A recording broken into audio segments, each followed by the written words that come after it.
La métamorphose de la liberté. Sigmund Freud. La métamorphose de la liberté.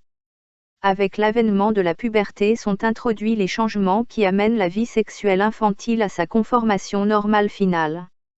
La pulsion sexuelle était jusqu'alors essentiellement auto-érotique, trouvait maintenant l'objet sexuel. Jusqu'à ce moment, j'avais agi sur la base de pulsions et de zones érogènes singulières qui, indépendamment les unes des autres, recherchaient un certain plaisir comme seul but sexuel.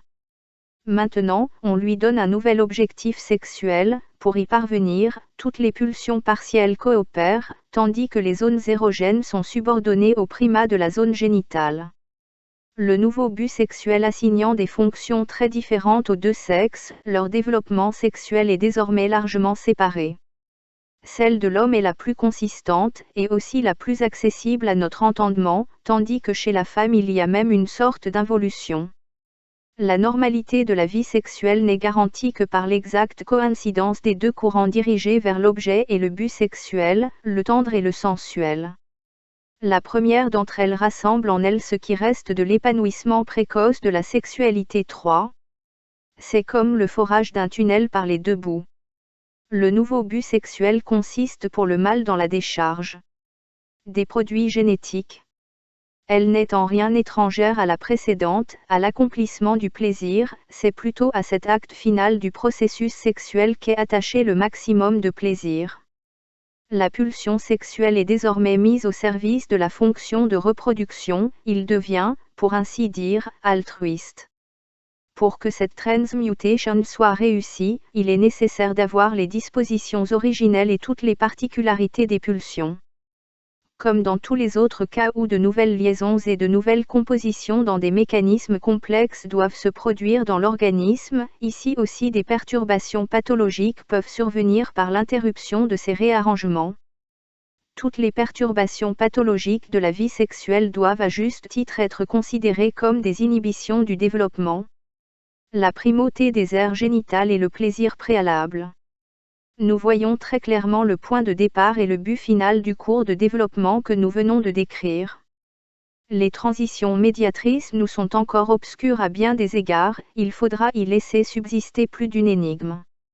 La chose la plus frappante qu'il présente a été choisie comme l'essentiel des processus de la puberté, la croissance manifeste des organes génitaux externes, qui pendant la période de latence de l'enfance avait montré une inhibition relative. Parallèlement, le développement des organes génitaux internes a avancé au point de pouvoir offrir des produits génétiques, ou d'en recevoir, pour la gestation d'un nouvel être. Ainsi un appareil extrêmement compliqué a été prêt, qui attend le moment où il devra être utilisé. Cet appareil doit être mis en mouvement au moyen de stimuli. Par rapport à cela, l'observation nous apprend que des stimuli peuvent lui parvenir de trois manières, depuis le monde extérieur, par excitation des zones érogènes que nous connaissons déjà, de l'intérieur de l'organisme, suivant des voies qui restent à explorer, et de la vie psychique, qui constitue à son tour un dépositaire d'impressions extérieures et un récepteur d'excitations intérieures.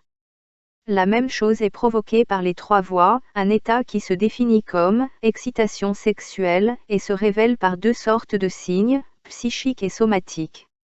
Le signe psychique consiste en un sentiment particulier de tension, d'un caractère extrêmement intense. Parmi les multiples signes corporels, on distingue en premier lieu une série d'altérations des organes génitaux, qui ont une signification indubitable, la préparation à l'acte sexuel. L'érection du membre masculin, l'humidification du vagin. La tension sexuelle. L'état d'excitation sexuelle présente ainsi le caractère d'une tension, avec cela se noue un problème dont la solution est aussi difficile qu'il serait important de comprendre les problèmes sexuels. Malgré la divergence d'opinion qui prévaut sur ce point en psychologie, je dois soutenir qu'un sentiment de tension doit revêtir le caractère de déplaisir. Ce qui est décisif pour moi, c'est qu'un tel sentiment implique l'effort de modifier la situation psychique, il s'opère instinctivement, ce qui est tout à fait étranger à la nature du plaisir ressenti. Mais si la tension de l'état d'excitation sexuelle est comptée parmi les sentiments de déplaisir, elle se heurte au fait qu'elle est sans équivoque vécue comme jouissive. La tension produite par les processus sexuels s'accompagne toujours de plaisir, même dans les altérations préparatoires des organes génitaux on peut reconnaître une sorte de sentiment de satisfaction. Maintenant, comment cette tension désagréable et cette sensation de plaisir s'articulent-elles ? Tout ce qui concerne le problème du plaisir et du déplaisir touche à l'un des points les plus épineux de la psychologie actuelle. Nous essaierons d'apprendre autant que possible des conditions du cas en question et éviterons d'adopter une approche plus étroite du problème dans son ensemble. Voyons d'abord comment les zones érogènes s'intègrent dans le nouvel ordre. Un rôle important leur incombe dans l'introduction de l'excitation sexuelle. L'œil, qui est peut-être le plus éloigné de l'objet sexuel, peut presque toujours être stimulé raisant, dans la situation de parade nuptiale de l'objet, par cette qualité particulière d'excitation dont nous appelons, beauté, l'excitation dans l'objet sexuel. Dès lors, les excellences de l'objet sexuel sont appelées, charme, reisis. À cette excitation se rattache déjà, d'une part, un plaisir, d'autre part, elle a pour conséquence d'augmenter l'état d'excitation sexuelle, ou de le provoquer lorsqu'il fait encore défaut. Si l'on ajoute l'excitation d'une autre zone érogène, par exemple celle de la main qui touche, l'effet est le même, une sensation de plaisir bientôt renforcée par celle qui vient des altérations préparatoires des organes génitaux, pour une main et, d'autre part, une augmentation de la tension sexuelle qui se transforme bientôt en mécontentement le plus clair s'il n'est pas autorisé à rechercher davantage de plaisir. Peut-être cet autre cas est-il encore plus transparent, celui d'une personne non excitée sexuellement qui est stimulée par une zone érogène par contact, comme la peau de la poitrine d'une femme. Ce contact provoque déjà une sensation de plaisir, mais en même temps, il est susceptible, comme rien d'autre, de susciter une excitation sexuelle qui demande plus de plaisir. Comment le plaisir ressenti suscite-t-il le besoin d'un plus grand plaisir ? Ici, précisément, est le problème. Mécanisme de plaisir préalable. Maintenant, le rôle que jouent les zones érogènes dans ce processus est clair. Ce qui vaut pour un vaut pour tous. Dans leur ensemble, ils sont appliqués pour procurer, par leur stimulation adéquate, une certaine dose de plaisir, de là commence l'augmentation de la tension qui, à son tour, doit offrir l'énergie motrice nécessaire pour mener à bien l'acte sexuel. L'avant-dernière pièce de cet acte est, encore une fois, la stimulation appropriée d'une zone érogène, la zone génitale elle-même dans le gland du pénis, par l'objet le plus approprié pour cela, la muqueuse vaginale, et sous le plaisir que procure cette excitation, l'énergie motrice nécessaire à l'expulsion des substances génétiques est acquise, cette fois par réflexe.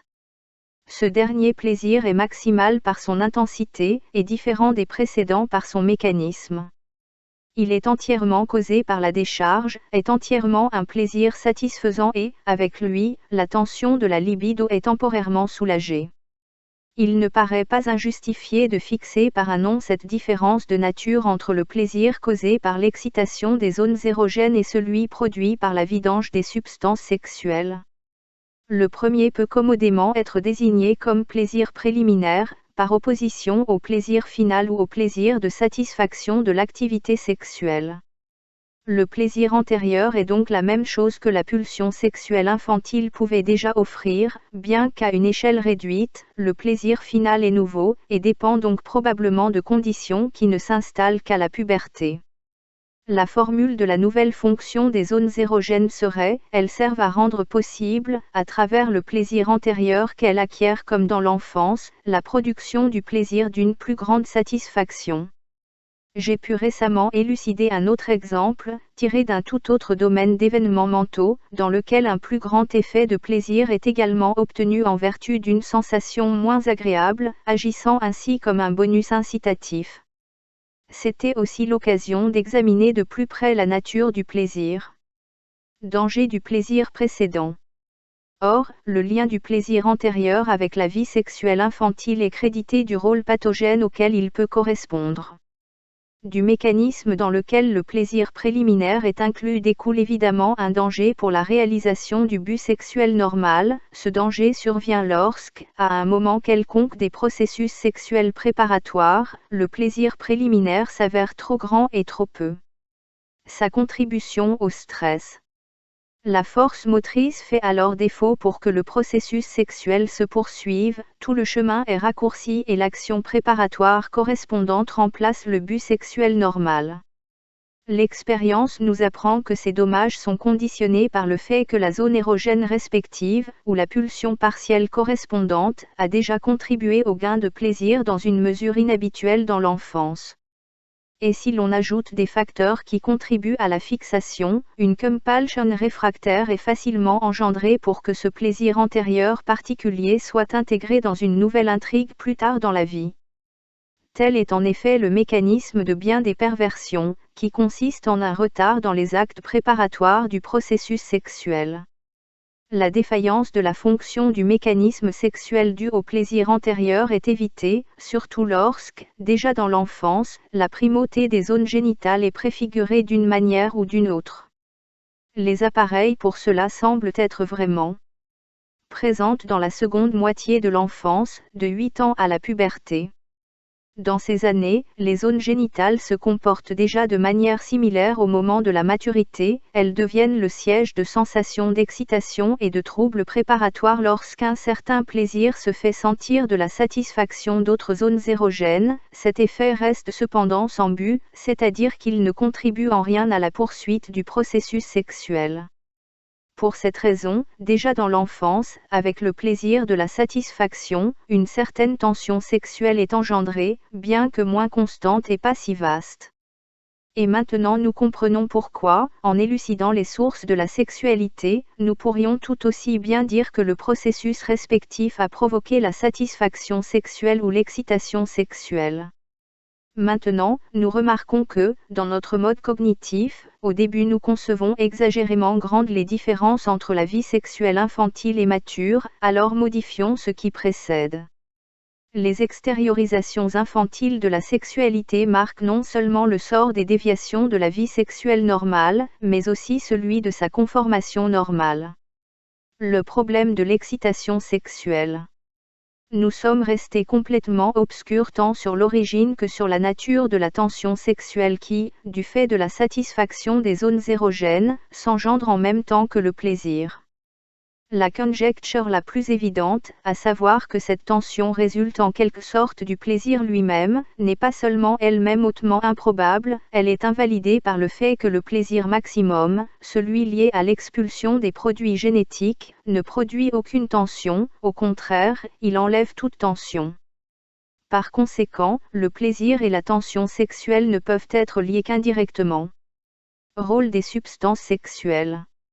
Outre le fait que normalement seule la décharge de substances sexuelles met fin à l'excitation sexuelle, nous avons encore d'autres raisons de lier la tension sexuelle aux produits sexuels. Lorsqu'une vie continentale est menée, l'appareil génétique décharge généralement ses matériaux la nuit à des périodes variables, mais non sans aucune règle. Cela se produit avec une sensation de plaisir et lors de l'hallucination onirique d'un acte sexuel. Au vu de ce processus, émission nocturne, il semble difficile de ne pas comprendre la tension sexuelle, qui sait trouver le raccourci hallucinatoire en substitution de l'acte, en fonction de l'accumulation de sperme dans le réservoir des produits génétiques. Les expériences que l'on fait de l'épuisement du mécanisme sexuel parlent dans le même sens. Lorsque la réserve de sperme est vide, non seulement l'exécution de l'acte sexuel est impossible, la stimulabilité des zones érogènes fait également défaut, dont l'excitation, si appropriée soit-elle, n'est plus capable de provoquer aucun plaisir. Au passage, on apprend qu'une certaine mesure de tension sexuelle est indispensable même à l'excitabilité de telles zones. On est ainsi amené à une hypothèse, si je ne me trompe, assez répandue, l'accumulation de matériaux sexuels crée et entretient la tension sexuelle. Ceci est peut-être dû au fait que la pression de ces produits sur la paroi de leur réceptacle a pour effet de stimuler un centre rachidien, cet état est perçu par un centre supérieur, générant ainsi pour la conscience la sensation bien connue de tension. Si l'excitation des zones érogènes augmente la tension sexuelle, ce ne peut être que parce qu'elles ont un lien anatomique préfiguré avec ces centres, elles élèvent le ton même de l'excitation et, lorsque la tension est suffisante, elles déclenchent l'acte sexuel, mais lorsqu'il est, il n'encourage pas la production des substances génétiques. Les points faibles de cette doctrine, que l'on retrouve par exemple dans l'exposition de Krafft-Ebing sur les processus sexuels, résidant dans ce qui suit, créé pour expliquer l'activité reproductrice de l'homme mûr, elle tient peu compte de 3 situations dont l'éclaircissement doit être grillé en même temps. Ce sont les situations des enfants, des femmes et des hommes castrés. Dans aucun de ces 3 cas, on ne peut parler d'accumulation de produits géniques au même sens que chez l'homme, ce qui entrave la bonne application du schéma. Cependant, il faut admettre sans plus tarder qu'il serait possible de trouver certains expédients pour lui subordonner également ces cas. En tout cas, l'avertissement demeure qu'il ne faut pas attribuer à l'accumulation de produits géniques des opérations dont elle ne semble pas capable.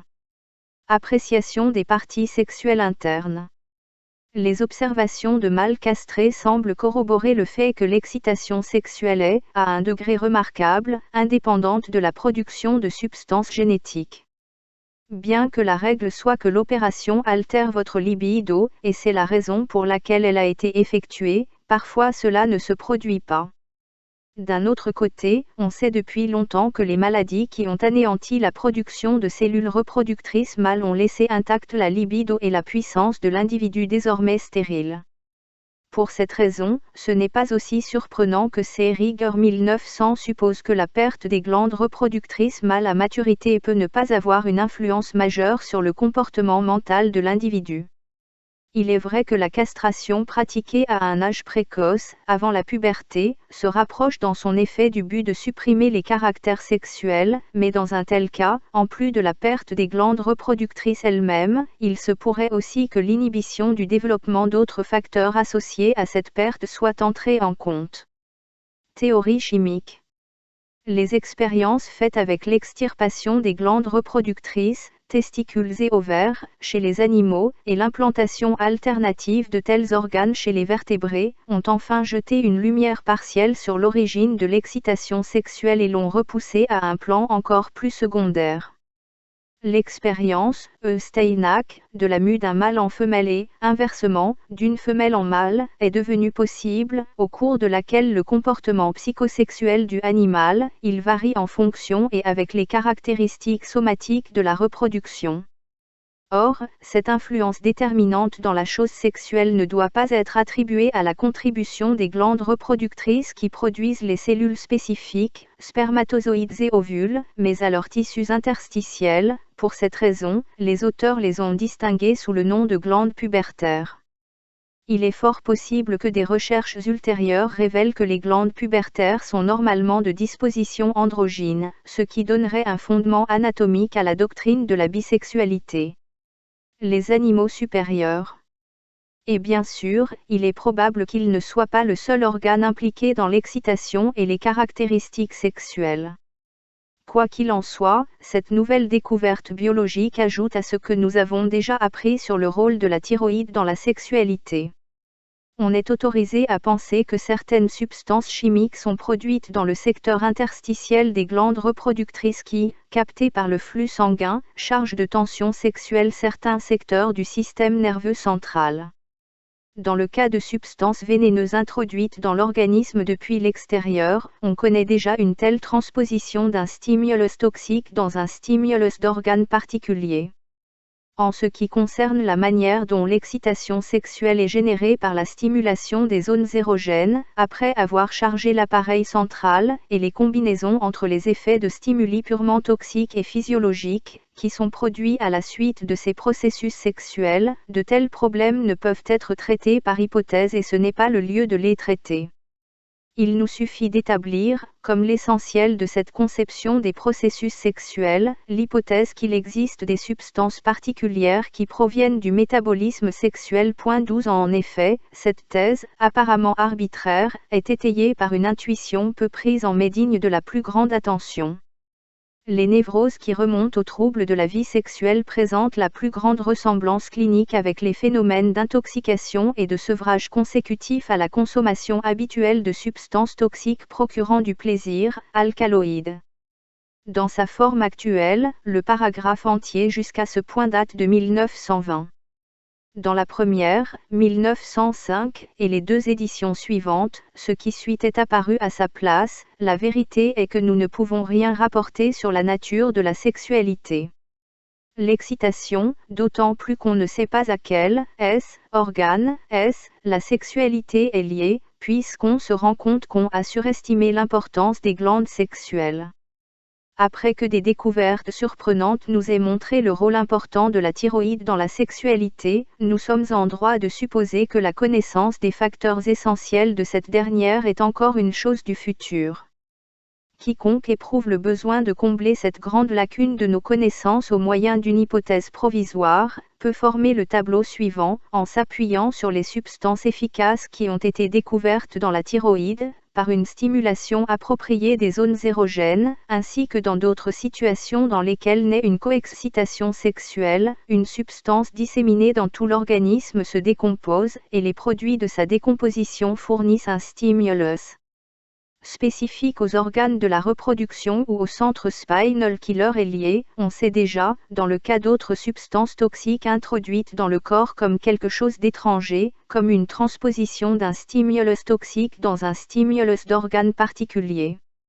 Il n'est pas encore temps d'émettre des hypothèses sur les combinaisons entre les effets de stimuli purement toxiques et physiologiques, qui sont produits à la suite de processus sexuels. Pour le reste, je n'attribue aucune valeur à l'hypothèse proposée, et je serai prêt à l'abandonner aussitôt au profit d'une autre, pourvu qu'elle conserve son caractère fondamental, l'insistance sur le chimisme sexuel. Il est à noter combien peu de modifications ont dû être apportées à l'hypothèse de Freud du fait de la découverte des hormones sexuelles, qu'il avait en réalité anticipée non pas en 1905 mais au moins en 1896, comme on peut le vérifier dans ses lettres à Flies du 19 mars et le 2 avril de ladite année. Il a souligné à nouveau l'importance du chimisme dans son deuxième article sur le rôle de la sexualité dans les névroses, publié plus ou moins simultanément avec la première édition des 3 essais. Voir aussi ses commentaires à ce sujet dans « Sur la sexualité féminine ». La théorie de la libido.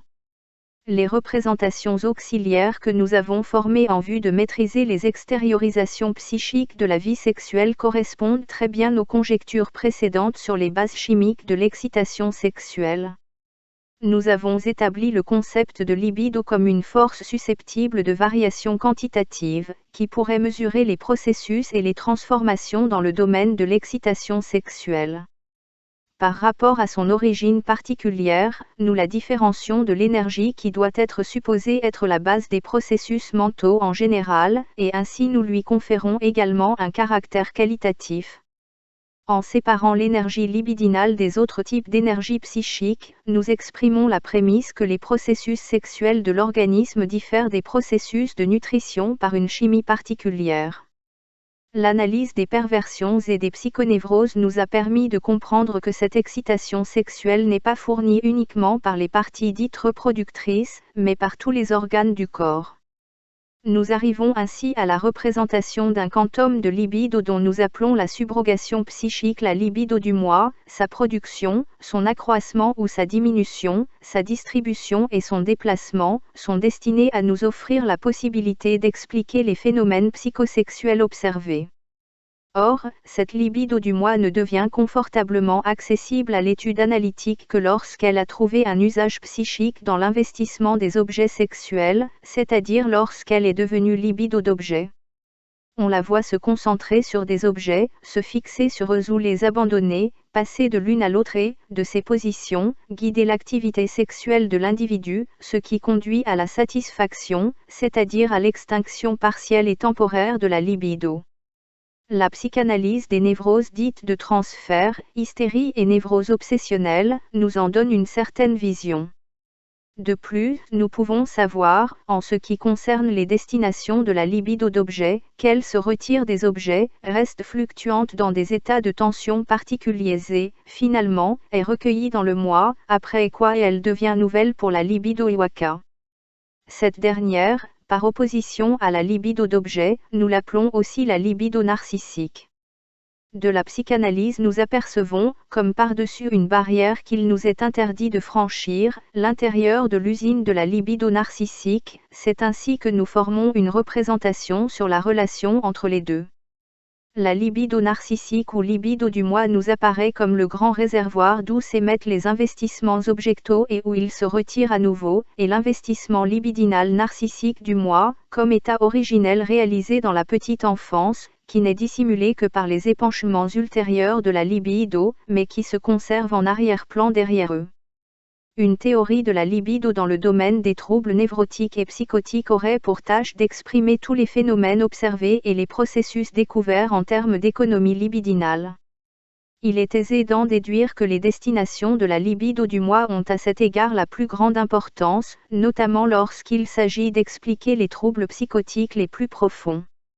La difficulté réside donc dans le fait que le médium de notre investigation, la psychanalyse, ne nous a jusqu'ici fourni que certaines informations sur les changements de la libido objectale 16, mais qu'elle n'a pas pu clairement séparer la libido du moi des autres énergies qui opèrent à l'intérieur du moi, c'est pourquoi une continuation de la théorie de la libido n'est possible que provisoirement, spéculativement. Cependant, tout ce qui a été acquis jusqu'ici grâce à l'observation psychanalytique est renoncé lorsque, à la suite de Centigram Jung, le concept de libido est dissous, le faisant coïncider avec celui de force motrice psychique en général. La séparation entre les mouvements pulsionnels sexuels et les autres, et par conséquent la restriction du concept de libido au premier, trouve un appui solide dans l'hypothèse, déjà envisagée ici, d'une chimie particulière de la fonction sexuelle. Différenciation entre l'homme et la femme.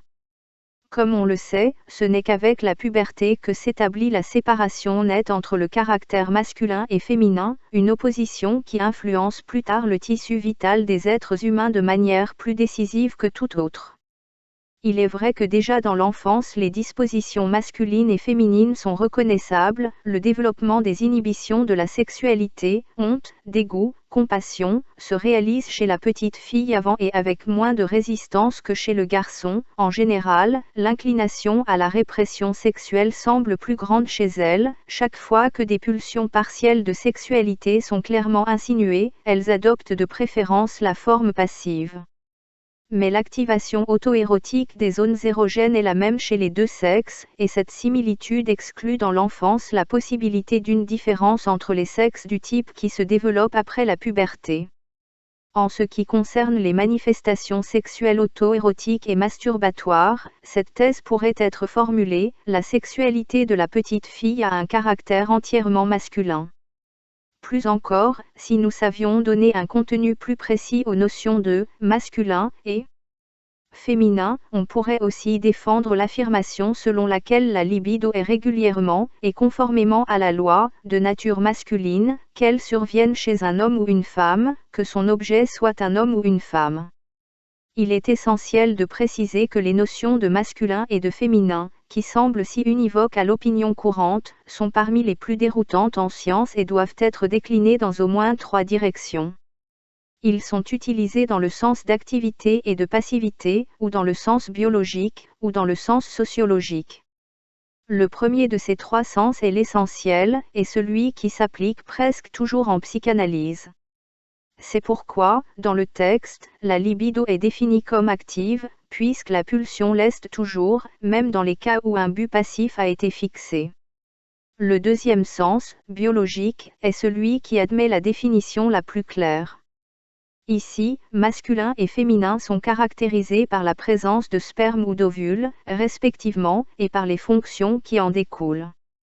L'activité et ses externalisations collatérales, plus grand développement musculaire, agressivité, plus grande intensité de la libido, tendent, en général, à aller de pair avec la virilité biologique, mais ce n'est pas un lien nécessaire, puisqu'il y a des espèces animales chez lesquelles ces propriétés correspondent plutôt à la femelle. Le troisième sens, le sens sociologique, trouve son contenu dans l'observation des individus masculins et féminins existants dans la réalité. Cette observation montre que dans le cas des êtres humains, nous ne trouvons pas de masculinité ou de féminité pure au sens psychologique ou biologique. Au contraire, chaque individu présente un mélange de son caractère sexuel biologique avec des traits biologiques de l'autre sexe, ainsi qu'une union d'activité et de passivité, à la fois dans la mesure où ces traits de caractère psychique dépendent des traits biologiques, et dans la mesure où qui en sont indépendants. Depuis que je me suis familiarisé avec le point de vue de la bisexualité, je considère que c'est le facteur décisif dans cet aspect, et que sans le prendre en compte, il sera difficile de comprendre les manifestations sexuelles des hommes et des femmes telles qu'elles sont offertes par l'observation des faits. Zone gouvernante chez les hommes et les femmes. À part de ce qui précède, je ne peux qu'ajouter ceci, chez la fille, la zone érogène dominante est sans aucun doute située dans le clitoris, et est donc homologue à la zone génitale masculine, le gland. Tout ce que j'ai pu apprendre de l'expérience sur la masturbation chez les petites filles concernait le clitoris et non les parties des organes génitaux externes qui deviendraient plus tard pertinentes pour les fonctions de reproduction. Et je doute encore que l'influence de la séduction puisse provoquer chez la fille autre chose que la masturbation du clitoris, sinon ce serait totalement exceptionnel. Les décharges spontanées de l'état d'excitation sexuelle, si fréquentes précisément chez la petite fille, se traduisent par des contractions du clitoris, et les fréquentes érections de celui-ci permettent à la fille de juger correctement des manifestations sexuelles du mâle, même sans y être instruite, elle lui transmet simplement les sensations de ses propres processus sexuels. Si l'on veut comprendre le processus par lequel la jeune fille devient une femme, il faut poursuivre les destinations ultérieures de cette excitabilité du clitoris.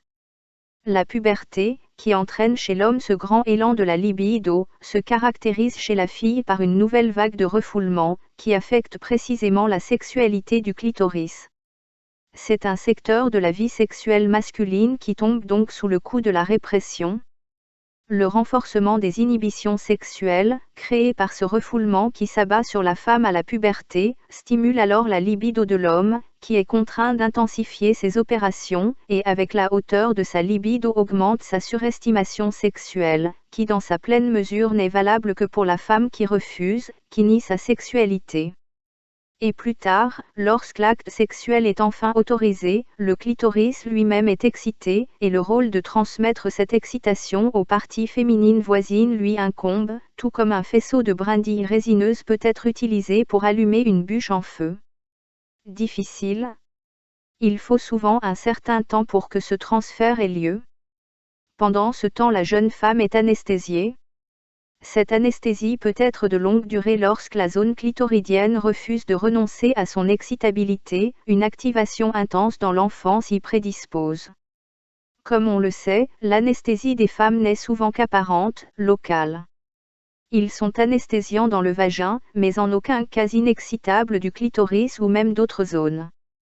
Et puis, à ces occasions érogènes d'anesthésie s'ajoutent les occasions psychiques, elles aussi conditionnées par le refoulement.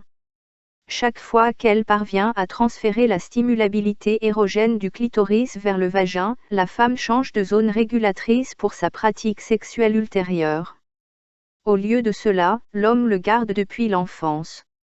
Dans ce changement de la zone érogène régnante, ainsi que dans la poussée pubertaire répressive qui élimine pour ainsi dire la virilité infantile, résident les principales conditions de la propension de la femme à la névrose, en particulier à l'hystérie. Ces conditions sont donc intimement liées, et de la manière la plus intime, à la nature de la féminité. Recherche d'objets. Lors des processus de puberté, la primauté des aires génitales s'affirme, et chez le mâle, l'élan du membre en érection renvoie impérieusement au nouveau sens sexuel, pénétrer une cavité corporelle qui excite l'aire génitale. En même temps, du côté psychique, la découverte d'un objet, préparé dès la plus tendre enfance, est consommée. Lorsque la toute première satisfaction sexuelle était encore liée à la nutrition, la pulsion sexuelle avait un objet extérieur à son propre corps, le sein maternel. Il ne l'a perdu que plus tard, peut-être juste au moment où l'enfant a pu se faire la représentation globale de la personne à qui appartenait l'organe qui lui donnait satisfaction.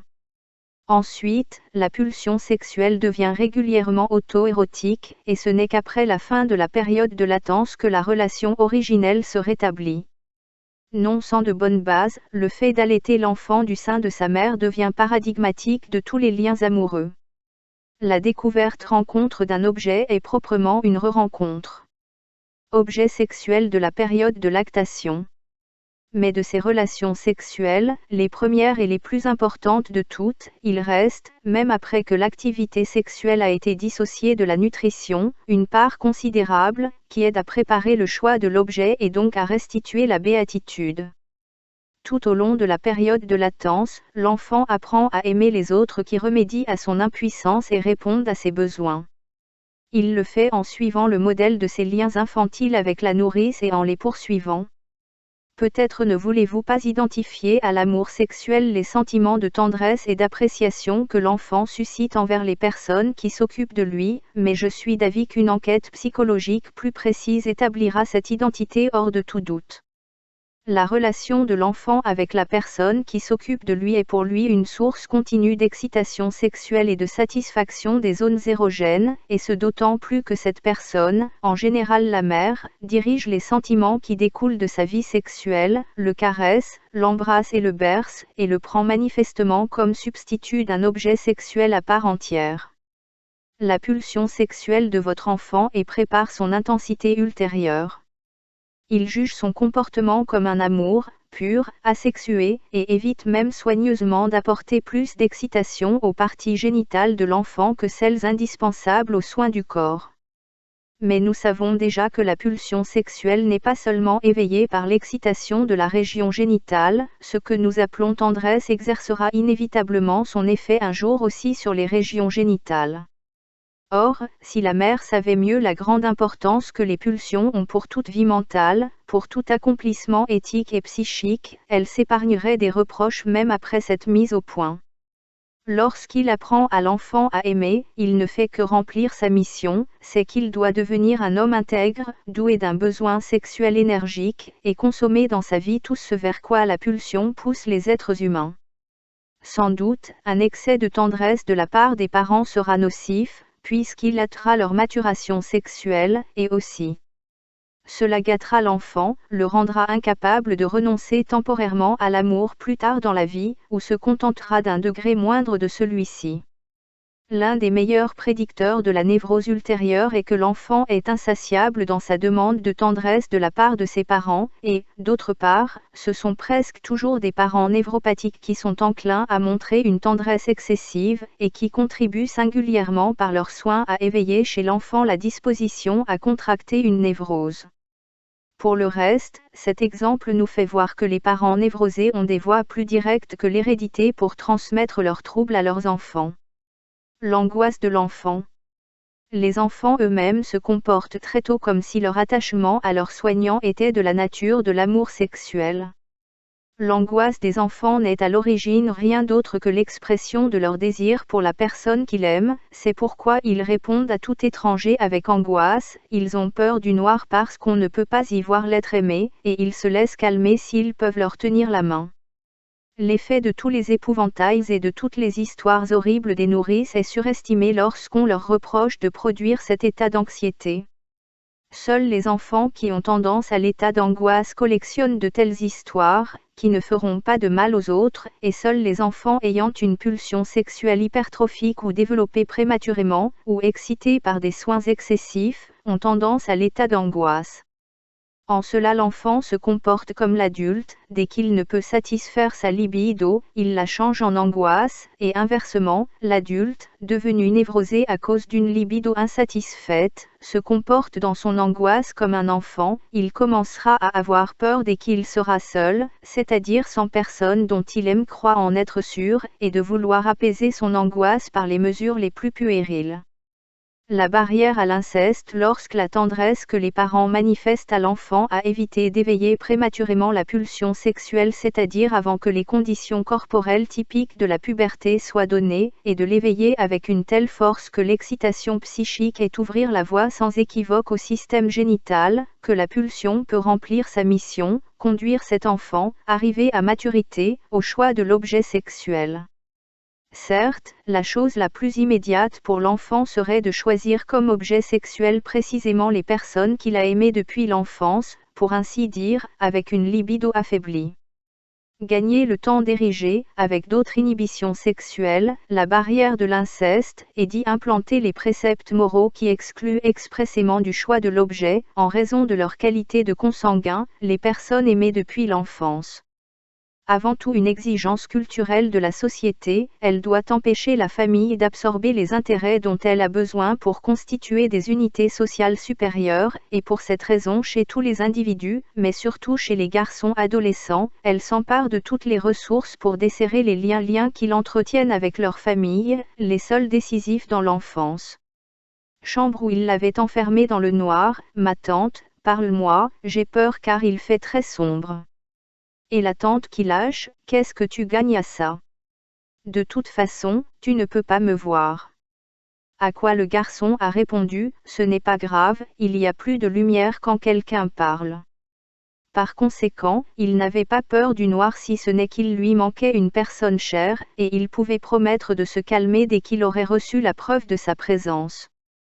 Ajouté en 1920, émoticône heureux, le fait que l'angoisse névrotique naisse de la libido, soit un produit de sa transmutation et entretienne avec elle le rapport du vinaigre au vin est l'un des résultats les plus significatifs de la recherche psychanalytique. Pour un examen plus approfondi de ce problème, voir mes conférences d'introduction à la psychanalyse, une conférence, même s'il faut avouer que la clarification définitive n'a pas été atteinte même là. Le choix de l'objet se consomme d'abord dans la sphère de la représentation, et il est difficile que la vie sexuelle du jeune homme qui mûrit puisse se dérouler dans un autre espace de jeu que celui des fantasmes, c'est-à-dire des représentations non destinées à être exécutées. Dans les différentes étapes de leur développement, et la fréquence avec laquelle ils le transgressent dans leurs fantasmes et même dans la réalité. Bien que ce soit la première fois que l'horreur de l'inceste apparaît dans une publication de Freud, il l'avait déjà examiné le 31 mai 1897, soit quelques mois avant d'avoir sa première révélation du complexe d'Oedipe. Dans ce manuscrit également, il en donne une raison, citant comme fondement le fait que l'inceste est antisocial. Les fantasmes de la période pubertaire prolongent l'investigation sexuelle abandonnée dans l'enfance, bien qu'ils se prolongent aussi quelque peu dans la période de latence. Ils peuvent rester totalement ou en grande partie inconscients et ne peuvent donc souvent pas être datés avec précision. Ils sont d'une grande importance pour la genèse de divers symptômes, puisqu'ils en fournissent directement les étapes antérieures, c'est-à-dire qu'ils établissent les voies par lesquelles les composantes libidinales refoulées trouvent leur satisfaction. De même, ils sont les moules des fantasmes nocturnes qui deviennent conscients comme des rêves. Ces derniers ne sont souvent rien d'autre que des réveils de tels fantasmes sous l'influence d'un stimulus diurne resté en attente de veille, et en s'y ancrant, repos diurne. L'interprétation des rêves. Parmi les fantasmes sexuels de la période pubertaire, certains se distinguent par leur universalité et leur grande indépendance par rapport à ce qui est vécu par l'individu.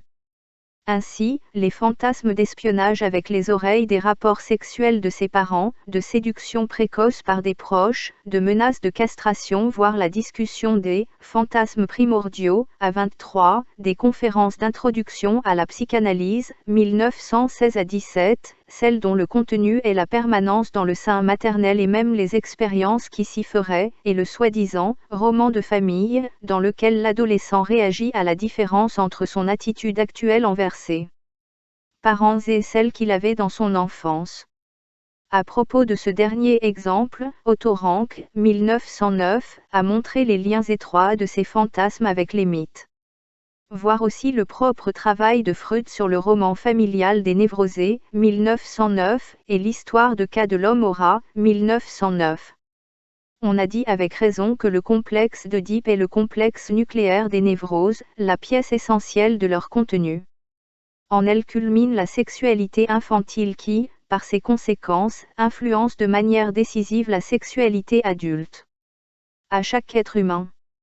À sa naissance, on lui confie la tâche de maîtriser le complexe d'Oedipe, l'AUE ne peut pas le résoudre, il tombe dans la névrose. Les progrès du travail psychanalytique ont souligné dans des lignes de plus en plus nettes cette importance du complexe d'Oedipe, sa reconnaissance est devenue le shibboleth qui sépare les partisans de l'analyse de leurs adversaires. Les inclinations infantiles émergent chez tous les hommes, seulement maintenant avec un renforcement somatique. Et parmi ceux-ci, en premier lieu, et avec la fréquence d'une loi, l'impulsion sexuelle de l'enfant envers ses parents, presque toujours déjà différenciée par l'attirance du sexe opposé, celle du garçon envers sa mère et celle du fille envers son père. 29 Simultanément à la maîtrise et au rejet de ces fantasmes manifestement incestueux, s'accomplit l'une des réalisations psychiques les plus importantes, mais aussi les plus douloureuses, de la période pubertaire, le détachement de l'autorité des parents, celui qui crée l'opposition, si importante pour le progrès de la culture, entre la nouvelle génération et l'ancienne. Un certain nombre d'individus sont à la traîne dans chacune des étapes de cette voie de développement par laquelle tout le monde doit passer. Ainsi, il y a des gens qui n'ont jamais dépassé l'autorité de leurs parents et ne leur ont pas retiré leur tendresse ou ne l'ont fait que de façon très partielle. Ce sont presque toujours des filles, ainsi, à la satisfaction de leurs parents, elles conservent pleinement leur amour d'enfance bien au-delà de la puberté. Et il est très instructif de constater que ces filles, dans leur mariage ultérieur, ont brisé la capacité d'offrir à leur mari ce qui leur est dû. Elles deviennent des épouses froides et restent sexuellement anesthésiées. Cela enseigne que l'amour parental, apparemment non sexuel, et l'amour sexuel se nourrissent des mêmes sources, c'est-à-dire, la première ne correspond qu'à une fixation infantile de la libido. Plus les perturbations profondes du développement psychosexuel approchent, plus l'importance du choix d'objets incestueux devient évidente. Dans les psychonévrosés, une grande partie ou la totalité de l'activité psychosexuelle de recherche d'objets reste inconsciente. Pour les filles qui ont un besoin exagéré de tendresse, et une horreur tout aussi exagérée des exigences réelles de la vie sexuelle, cela devient une tentation irrésistible, d'une part, de réaliser dans leur vie l'idéal de l'amour asexué, et, d'autre part, cachent leur libido derrière une tendresse qu'ils peuvent extérioriser sans se faire de reproches, préservant tout au long de leur vie l'inclination infantile, renouvelée à la puberté, envers les parents ou la fratrie. La psychanalyse peut démontrer sans travail ces gens qui ils sont amoureux, au sens ordinaire du terme, de leurs parents de sang, il le fait en étudiant, à l'aide de symptômes et d'autres manifestations pathologiques, ces pensées inconscientes et en les traduisant en pensées conscientes. Aussi dans les cas où une personne, auparavant en bonne santé, tombe malade après avoir subi une expérience amoureuse malheureuse, on peut découvrir avec certitude, comme mécanisme de sa maladie, la réversion de sa libido vers les personnes préférées de l'enfance. Effets ultérieurs de l'enfance, choix de l'objet. Même celui qui a heureusement évité la fixation incestueuse de sa libido n'échappe pas complètement à son influence. Le fait que le premier coup de cœur sérieux du jeune homme aille, comme c'est souvent le cas, vers une femme mûre, et celui de la fille vers un homme plus âgé doté d'autorité, est un écho clair de cette phase de développement. Ils peuvent être ravivés. En effet, l'image de la mère et du père, symbole marque commerciale, peut être que le choix de l'objet, en général, est produit par un soubassement plus libre dans ces modèles. Le garçon poursuit avant tout l'image mnémotechnique de la mère, telle qu'elle le gouverne depuis le début de son enfance, et c'est en parfaite harmonie avec cela que la mère, encore en vie, se révolte contre ce renouveau du sien et manifeste son hostilité. Étant donné cette importance des liens infantiles avec les parents pour le choix ultérieur de l'objet sexuel, il est aisé de comprendre que toute perturbation de ceux-ci entraîne les conséquences les plus graves pour la vie sexuelle adulte. Pas même la jalousie de l'amant ne manque de cette racine infantile ou, du moins, d'un renfort venant de l'infantile. Les mésententes entre les parents, leur vie conjugale malheureuse, conditionnent la prédisposition la plus grave à un développement sexuel perturbé ou à la contraction d'une névrose de la part des enfants. L'inclination de l'enfance envers les parents est sans doute la plus importante, mais pas la seule, des voies qui, renouvelées à la puberté, marquent plus tard le chemin vers le choix d'un objet. D'autres graines de même origine permettent à l'homme, toujours étayé dans son enfance, de développer plus d'une série sexuelle et de capter des conditions totalement variées de choix d'un objet. Les innombrables particularités de la vie amoureuse des êtres humains, ainsi que le caractère compulsif de tomber amoureux lui-même, ne peuvent être compris qu'en référence à l'enfance et comme des effets résiduels de celle-ci. Prévention des investissements. L'une des tâches posées par le choix de l'objet est de ne pas confondre le sexe opposé. Comme on le sait, il n'est pas résolu sans quelques essais et erreurs. Trop souvent, les premiers mouvements qui surviennent après la puberté sont hors de propos, bien que cela ne cause pas de dommages permanents. Dessoir 1894 a justement noté la loi qui se révèle dans les amitiés passionnées des adolescents, garçons et filles, pour ceux du même sexe. La grande puissance qui empêche un renversement permanent de l'objet sexuel est sans doute l'attraction réciproque des caractères sexuels opposés. Dans le contexte actuel, nous ne pouvons donner aucune explication sur ce dernier, mais ce facteur ne suffit pas à lui seul à exclure l'investissement, toute une série de facteurs contributifs s'y ajoutent. Surtout, l'inhibition autoritaire de la société, là où l'investissement n'est pas considéré comme un crime, on voit qu'il répond pleinement aux penchants sexuels de nombreux individus.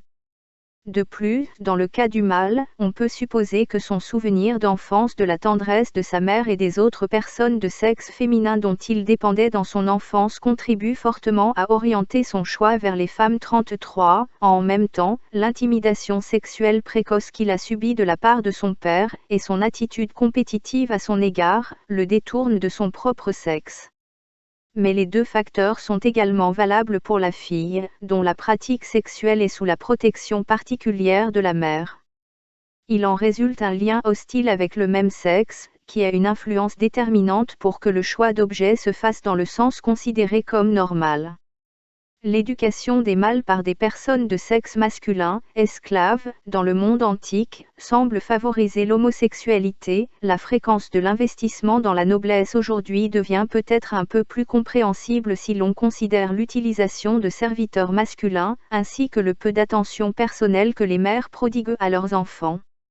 Chez beaucoup d'hystériques, l'absence précoce de l'un des membres du couple parental, pour cause de décès, de divorce ou d'aliénation réciproque, à la suite de laquelle le membre restant a attiré sur lui tout l'amour de l'enfant, s'avère être la condition qui fixe plus tard le sexe de la personne choisie comme objet sexuel et, de cette manière, rend possible un investissement permanent. Résumé. Le moment est venu de tenter une synthèse. Nous partons des aberrations de la pulsion sexuelle en référence à son objet et à son but, nous nous demandons s'ils sont nés d'une disposition innée ou s'ils ont été acquis par les influences de la vie. Nous avons obtenu la réponse de l'intellection des circonstances entourant la pulsion sexuelle dans le cas des psychonévrosés, un grand groupe d'êtres humains, pas loin de celui des êtres sains. C'est l'enquête psychanalytique qui nous a donné cet aperçu. Nous avons donc découvert que chez ces personnes, les inclinations à toutes les perversions pouvaient être recherchées en tant que pouvoirs inconscients qui se manifestaient en tant que générateurs de symptômes. Nous avons pu affirmer que la névrose est, en quelque sorte, un négatif de la perversion. Nous reconnaissons alors que les penchants pervers sont répandus, et de ce fait, ce point de vue s'est imposé à nous, la disposition aux perversions est la disposition originelle et universelle de la pulsion sexuelle de l'être humain, et à partir d'elle, par suite d'altérations organiques et d'inhibitions psychiques, elle se développe dans cours de maturation comportement sexuel normal. Nous encourageons alors l'espoir de découvrir cette disposition originale dans l'enfance. Parmi les pouvoirs qui circonscrivent l'orientation de la pulsion sexuelle, nous soulignons la honte, le dégoût, la compassion et les constructions sociales de la morale et de l'autorité. Ainsi, dans tout ce qui constitue une aberration fixe par rapport à la vie sexuelle normale, on ne peut s'empêcher de discerner une part d'inhibition du développement et d'infantilisme. On aurait dû mettre au premier plan la signification des variations de la disposition originelle, mais supposer entre elles et les influences de la vie un rapport de coopération et non de rivalité. D'autre part, la disposition originelle ne pouvant être que complexe, il nous a semblé que la pulsion sexuelle elle-même était constituée de multiples facteurs, et que dans les perversions, celles-ci se désintégraient, pour ainsi dire, dans leurs composants. Ainsi, les perversions se sont manifestées d'une part comme des inhibitions, et d'autre part comme des dissociations, du développement normal. Les deux conceptions étaient réunies dans une hypothèse, la pulsion sexuelle de l'adulte engendre une aspiration à un seul but sexuel par la composition de multiples mouvements de la vie infantile dans une unité. Et à cela s'ajoute encore l'éclaircissement de la prépondérance des penchants pervers dans le cas des psychonévrosés, on y discerne le remplissage collatéral de certains canaux secondaires par suite d'un déplacement du canal principal, provoqué par le refoulement. Cela fait, nous avons procédé à l'examen de la vie sexuelle dans l'enfance 1. Nous avons trouvé regrettable que l'existence de la pulsion sexuelle dans l'enfance soit niée et que, assez fréquemment, les manifestations de cette nature observées chez l'enfant soient décrites comme des exceptions à la règle. Nous considérons plutôt qu'il apporte avec lui dans le monde les germes de l'activité sexuelle, et déjà dans l'acte d'ingérer de la nourriture, il jouit également d'une satisfaction sexuelle qui cherche plus tard à se créer, encore et encore, dans le bien connu activité de sucer. Mais la pratique sexuelle de l'enfant ne se développe pas au même rythme que ses autres fonctions, mais, après une brève période d'épanouissement entre 2 et 5 ans elle entre dans la période dite de latence. En cela, la production de l'excitation sexuelle n'est nullement suspendue, mais dure et offre une réserve d'énergie qui est surtout utilisée à d'autres fins, différentes connotations sexuelles, à savoir, d'une part, fournir les composantes sexuelles de certains sentiments sociaux, et d'autre part, par le refoulement et la formation de réactions, pour construire de nouvelles barrières sexuelles. Ainsi, aux dépens de la plupart des pulsions sexuelles perverses, et à l'aide de l'éducation, se construiraient dans l'enfance les pouvoirs destinés à maintenir la pulsion sexuelle dans certaines voies. Une autre partie des pulsions sexuelles infantiles échappe à ces usages et peut être extériorisée en pratique sexuelle. Comme nous l'avons expliqué, on peut alors affirmer que l'excitation sexuelle de l'enfant provient de diverses sources. Surtout, l'excitation sensible appropriée des zones dites érogènes produirait de la satisfaction. Apparemment, n'importe quelle partie de la peau et n'importe quel organe des sens, et probablement n'importe quel organe, peuvent agir comme tels. Cependant, il existe certaines zones érogènes privilégiées dont l'excitation serait assurée dès l'origine par certains dispositifs organiques. De plus, toute excitation sexuelle est générée, pour ainsi dire comme un produit secondaire, à la suite d'une grande série de processus qui se produisent dans l'organisme, dès qu'il atteigne une certaine intensité, et en particulier, la même chose se produit à la suite de tout mouvement intense de l'esprit, même s'il est de nature douloureuse. Les excitations provenant de toutes ces sources ne sont pas encore combinées, mais poursuivent séparément leur but, qui n'est autre que le gain d'un certain plaisir. Nous en déduisons donc que, dans l'enfance, la pulsion sexuelle n'est pas centrée et qu'elle est d'abord dépourvue d'objet, c'est-à-dire qu'elle est auto-érotique. Déjà dans l'enfance, la zone érogène des organes génitaux commence à devenir perceptible, soit parce que, comme toute autre zone érogène, elle engendre une satisfaction face à une stimulation sensible adéquate, soit parce que, d'une manière que nous ne comprenons pas entièrement, la satisfaction obtenue provenant d'autres sources en même temps, il produit une excitation sexuelle qui affecte particulièrement la région génitale. Il faut regretter qu'une clarification suffisante des liens entre satisfaction sexuelle et excitation, ainsi qu'entre l'activité de la sphère génitale et celle des autres sources de sexualité, ne puisse encore être obtenue. L'étude des troubles névrotiques 5 nous a fait remarquer que dans la vie sexuelle infantile, des traces d'une organisation des composantes de la pulsion sexuelle peuvent être décelées dès le début. Dans une première phase, très précoce, l'érotisme oral est au premier plan, une seconde de ces organisations, prégénitale, est caractérisée par la prédominance du sadisme et de l'érotisme anal, ce n'est que dans une troisième phase, qui ne se développe chez l'enfant que jusqu'à la primauté du phallus, que la vie sexuelle en vient à être commandée par la participation des zones génitales proprement dites. L'une des constatations les plus surprenantes est celle qui nous a amenés à vérifier que cet épanouissement précoce de la vie sexuelle infantile, de 2 à 5 ans, rend aussi mûr le choix d'objets, avec toutes les riches opérations psychiques que cela comporte, et de telle manière que la phase qui lui est associée et lui correspond, malgré l'absence de synthèse des composantes pulsionnelles singulières et l'imprécision du but sexuel, doit être appréciée comme un précurseur important de l'organisation sexuelle définitive. Le fait de la pousser en 2 étapes du développement sexuel chez l'être humain, c'est-à-dire son interruption par la période de latence, nous a semblé digne d'une attention particulière.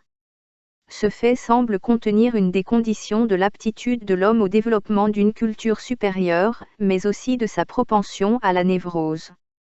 Dans la lignée animale de l'homme, nous ne pouvons rien retrouver d'analogue. La genèse de cette propriété humaine serait à chercher dans l'histoire primordiale de l'espèce. Nous n'avons pas été en mesure de déterminer dans quelle mesure les pratiques sexuelles de l'enfance cessent d'être normales et deviennent préjudiciables au développement ultérieur. Le caractère des expressions sexuelles s'est révélé à prédominance masturbatoire. De plus, l'expérience nous a permis de vérifier que des influences extérieures telles que la séduction peuvent provoquer des intrusions prématurées dans la période de latence jusqu'à l'annuler, et que dans de tels cas la pulsion sexuelle de l'enfant est en fait accréditée comme polymorphe perverse. Nous découvrons également que toute activité sexuelle prématurée de ce type nuit à la capacité d'éducation de l'enfant. Malgré les lacunes de notre compréhension de la vie sexuelle infantile, nous avons ensuite été amenés à tenter l'étude des transformations qui s'opèrent avec l'émergence de la puberté. Nous en soulignons 2 comme décisives, la subordination de toutes les autres sources originelles de l'excitation sexuelle sous la primauté des zones génitales, et le processus de recherche d'un objet. Les 2 sont déjà préfigurés dans la vie de l'enfance. Le premier est consommé par le mécanisme d'exploitation du plaisir antérieur, les autres actes sexuels autonomes, liés au plaisir et à l'excitation, deviennent des actes préparatoires au nouveau but sexuel, la vidange des produits génétiques, et la réalisation de cet objectif, sous un plaisir énorme, met fin à l'excitation sexuelle. En conséquence, nous avions considéré la différenciation de la sexualité masculine et féminine, et nous avons constaté que cette dernière exige un nouveau refoulement qui supprime un secteur de la virilité infantile et prépare la femme au changement de la zone génitale dominante. Enfin, nous constatons que le choix de l'objet est guidé par des signes infantiles, renouvelés à la puberté, de l'inclination sexuelle de l'enfant envers ses parents et ses soignants.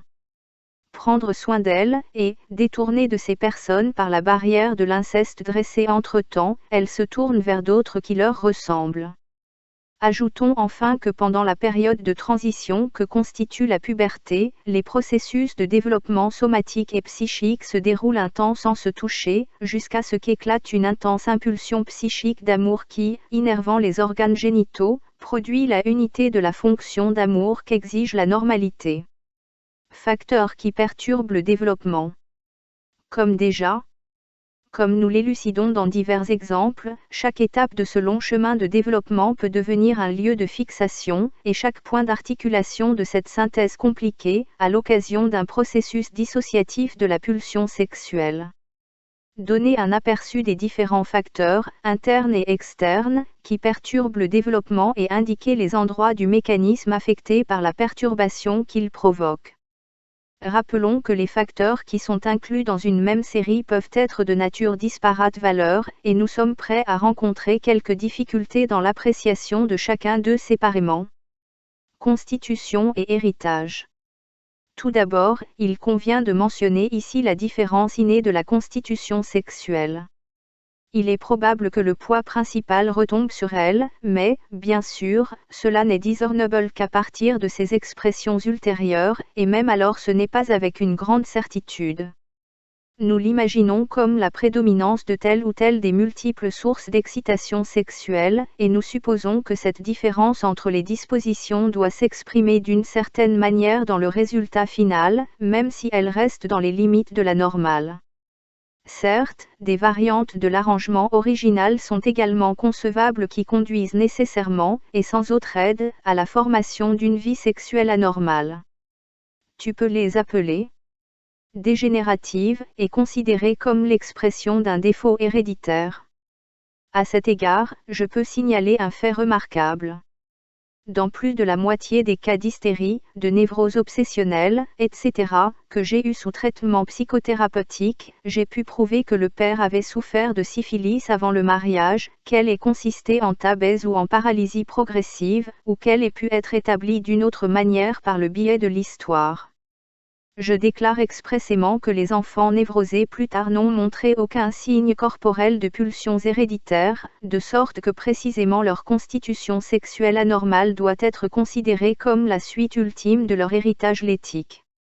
Je suis loin de supposer que la progéniture de parents syphilitiques soit la condition étiologique régulière ou inévitable de la constitution névropathique, cependant, je ne crois pas que la coïncidence que j'observe soit le fruit du hasard ou non pertinente. Les conditions héréditaires des pervers positifs sont moins bien connues, car elles échappent souvent à l'enquête. Cependant, il y a une base pour supposer que quelque chose de similaire à ce qui se passe dans les névroses est valable dans les perversions. En effet, il n'est pas rare de trouver dans une même famille des perversions et des psychonévroses ainsi réparties entre les sexes. Les membres masculins, ou l'un d'entre eux, sont des pervers positifs, mais les membres féminins, selon la propension de leur sexe au refoulement, ce sont des pervers négatifs, hystériques. C'est une bonne preuve de la coappartenance que nous avons découverte entre les deux perturbations. Traitement ultérieur. En revanche, le point de vue selon lequel la conformation de la vie sexuelle serait déterminée de manière univoque par l'énoncé initial des diverses composantes de la constitution sexuelle ne peut être soutenu. Au contraire, le processus de conditionnement se poursuit, et d'autres possibilités dépendent du sort subi par les affluents de la sexualité émanant de chacune des sources. Il est évident que ce traitement ultérieur décide en dernier ressort. En effet, une constitution identique sur le plan descriptif peut être conduite par elle à trois finalités différentes. 1. Lorsque toutes les dispositions sont maintenues dans leurs proportions relatives, jugées anormales, et renforcées par la maturation, le résultat final ne peut être qu'une vie sexuelle perverse. Une analyse appropriée de ces dispositions constitutionnelles anormales n'a pas encore été effectuée, cependant, nous connaissons déjà des cas facilement explicables par des hypothèses de ce genre. Par exemple, à propos de toute une série de perversions par fixation CFP 129, les auteurs pensent qu'il aurait comme prémisse nécessaire une faiblesse innée de la pulsion sexuelle. Ainsi exprimée, une telle conception me paraît insoutenable, mais elle prend tout son sens si l'on fait allusion à une faiblesse constitutionnelle d'un facteur de la pulsion sexuelle, l'air génital, air qui assumera plus tard la fonction de synthétiser les diverses pratiques sexuelles à des fins de reproduction. Alors cette synthèse, exigée à la puberté, ne peut qu'échouer, et la plus forte parmi les autres composantes de la sexualité imposera sa pratique comme perversion. Répression. Un autre est le résultat lorsque, au cours du développement, certains composants, qui étaient hyperintenses dans la disposition, subissent le processus de refoulement. Quant à cela, il faut établir qu'il n'est pas équivalent à une suppression au Febang. Les excitations correspondantes continuent à se produire comme avant, mais une entrave psychique les empêche d'atteindre leur but et les pousse sur d'autres voies, jusqu'à ce qu'elles parviennent à s'exprimer en symptômes. Le résultat peut être proche d'une vie sexuelle normale, presque toujours restreinte dans de tels cas, mais complétée par une pathologie psychonévrotique. Ce sont précisément les cas que nous connaissons bien de l'exploration psychanalytique des névrosés. La vie sexuelle de ces gens a commencé comme celle des pervers, toute une partie de son enfance est remplie d'activités sexuelles perverses, se poursuivant parfois jusqu'à l'âge adulte. Plus tard, du fait de causes internes, un virage répressif se produit presque toujours avant la puberté, mais dans certains cas après et dès lors, sans que les anciennes pulsions s'éteignent, la névrose remplace la perversion. Souvenez-vous du proverbe, une prostituée quand elle est jeune, une prude quand elle est vieille, seulement ici la jeunesse a été très brève. Ce soulagement de la perversion par la névrose dans la vie d'une même personne doit être coordonné, ainsi que la répartition précitée de la perversion et de la névrose entre les différents membres d'une même famille, étant entendu que la névrose est le négatif de la perversion. Sublimation. Le troisième résultat d'une disposition constitutionnelle anormale est rendu possible par le processus de sublimation. Dans celle-ci, aux excitations hyperintenses qui elles proviennent des diverses sources de la sexualité, elles sont drainées et utilisées dans d'autres domaines, si bien que le résultat de la disposition dangereuse elle-même est une augmentation non négligeable de la capacité de performance psychique. Il faut ici discerner une des sources. L'activité artistique, et selon que cette sublimation a été complète ou incomplète, l'analyse du caractère des personnes surdouées, en particulier celle de disposition artistique, révélera le mélange dans des proportions différentes de la capacité de performance, de la perversion et de la névrose. Par formation réactionnelle qui, comme nous l'avons découvert, commence déjà dans la période de latence de l'enfant et, dans les cas favorables, se poursuit tout au long de la vie.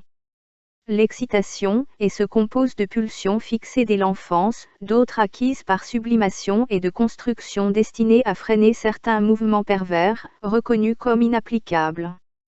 Ainsi, dans la disposition sexuelle universellement perverse de l'enfance, on peut voir la source d'une série de nos vertus, dans la mesure où, par formation réactionnelle, elle donne l'impulsion pour les créer. L'expérience accidentelle. Comparée à la débauche sexuelle, aux ondes répressives et aux sublimations, ces deux derniers processus dont nous ignorons complètement les conditions internes, toutes les autres influences semblent beaucoup moins importantes. Quiconque inclut les refoulements et les sublimations dans la disposition constitutionnelle et les considère comme des manifestations vitales de celle-ci, aura sans doute le droit d'affirmer que la conformation définitive de la vie sexuelle est avant tout le résultat de la constitution innée. Mais personne avec la moindre perspicacité ne doutera que, dans cette coopération de facteurs, il y ait aussi de la place pour les influences modificatrices de ce qui a été accidentellement vécu dans l'enfance et plus tard. Il n'est pas facile d'apprécier dans leur proportion réciproque l'efficacité des facteurs constitutionnels et accidentels. En théorie, il y a toujours une tendance à surestimer le premier, la pratique thérapeutique met en évidence l'importance de cette dernière. Il ne faut en aucun cas oublier qu'il existe une relation de coopération et non d'exclusion entre les deux. Le facteur constitutionnel doit attendre certaines expériences pour le mettre en œuvre, l'accidentel a besoin d'être ancré dans la Constitution pour devenir effectif. Dans la plupart des cas, il est possible d'imaginer une série complémentaire, 14, comme on l'appelle, dans laquelle les intensités décroissantes d'un facteur sont compensées par les intensités croissantes de l'autre, mais rien ne permet de nier l'existence de cas extrêmes dans les fins de série.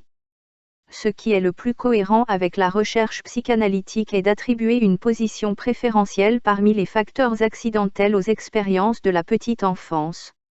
L'unique série étiologique se décompose donc en deux, que l'on peut appeler la prédispositionnelle et la définitive. Dans le premier, la constitution et les expériences accidentelles de l'enfance coopèrent comme dans le second, la prédisposition et les expériences traumatiques subséquentes.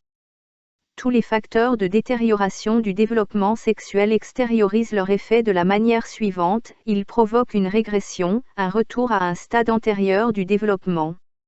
Nous allons maintenant poursuivre notre tâche, qui est de passer en revue les facteurs dont nous avons appris à connaître l'influence sur le développement sexuel, s'ils constituent des pouvoirs effectifs ou de simples extériorisations de ceux-ci. Précocité. Un facteur de ce genre est la précocité sexuelle spontanée, qui peut être vérifiée avec certitude au moins dans l'étiologie des névroses, bien que, comme les autres facteurs, elle ne soit pas en elle-même une cause suffisante. Elle se manifeste par l'interruption, le raccourcissement ou la suppression de la période de latence infantile, et elle devient la cause de troubles dans la mesure où elle provoque des expressions sexuelles qui, du fait de l'incomplétude des inhibitions sexuelles, d'une part, et d'autre part, le manque de développement du système génital, d'autre part, ne peut se présenter que comme des perversions.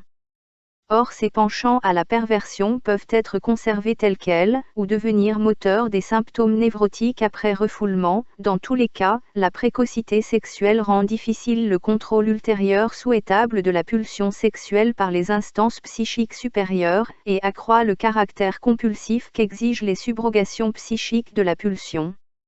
La précocité sexuelle va généralement de pair avec un développement intellectuel précoce, ainsi, nous le trouvons dans l'histoire de l'enfance des individus les plus en vue et les plus productifs. Dans de tels cas, il ne semble pas avoir les mêmes effets pathogènes que lorsqu'il se produit isolément. Facteurs temporaires. D'autres facteurs doivent également être pris en compte qui, avec la précocité, peuvent être regroupés sous la rubrique « temporaire ».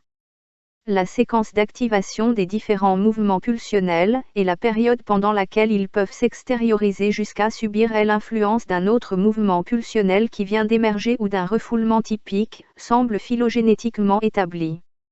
Mais tant dans cette séquence temporelle que dans les périodes respectives, il semble y avoir des variations qui, de manière inéluctable, ont une influence décisive sur le résultat final. Il n'est pas indistinct qu'un certain courant émerge avant ou après son courant opposé, puisque l'effet d'une répression ne peut être annulé. Un déséquilibre temporaire dans la composition des éléments produit, en règle générale, une altération du résultat.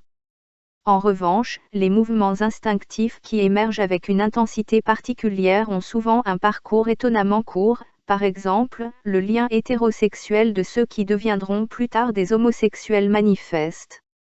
Le fait que dans l'enfance certaines aspirations s'installent avec la plus grande violence ne justifie pas la crainte qu'elles gouvernent longtemps le caractère de l'adulte. Il est également licite d'espérer qu'ils disparaîtront pour faire place à leurs adversaires. Les tyrans règnent peu de temps. Nous ne pouvons même pas indiquer l'origine de ces complications temporaires des processus de développement. Ici, le panorama nous ouvre sur une phalange de problèmes biologiques, et peut-être aussi historiques, plus profonds, avec lesquels nous ne pouvons pas lutter, car nous ne nous en sommes même pas suffisamment approchés. Adhésion. La signification de toutes les expressions sexuelles prématurées est augmentée par un facteur psychologique d'origine inconnue, qu'il nous faut pour l'instant admettre comme un simple provisoire psychologique. Je me réfère à l'adhésivité élevée Haftbarkeit ou fixabilité.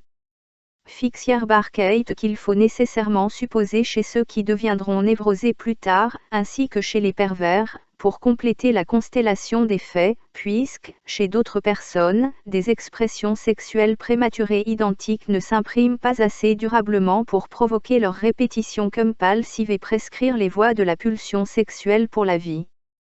Peut-être cette adhésivité deviendra-t-elle en partie claire si nous prêtons attention à un autre facteur psychique que nous ne pouvons pas ne pas compter dans la causalité des névroses, à savoir, le poids plus important que les traces mnésiques ont dans la vie mentale par rapport aux impressions récentes. Il est évident que ce facteur dépend de la formation intellectuelle et grandit à mesure que la culture personnelle augmente. En opposition à cela, le sauvage a été qualifié de « fils malheureux du moment ». En vertu du lien existant d'opposition entre la culture et le libre développement de la sexualité, dont les conséquences peuvent être tracées très profondément dans la conformation de notre vie, l'importance que la manière dont la sexualité s'est développée a pour la vie ultérieure de l'enfant est très faible dans les couches inférieures de la culture et de la société, et très élevée dans les couches supérieures. Fixation.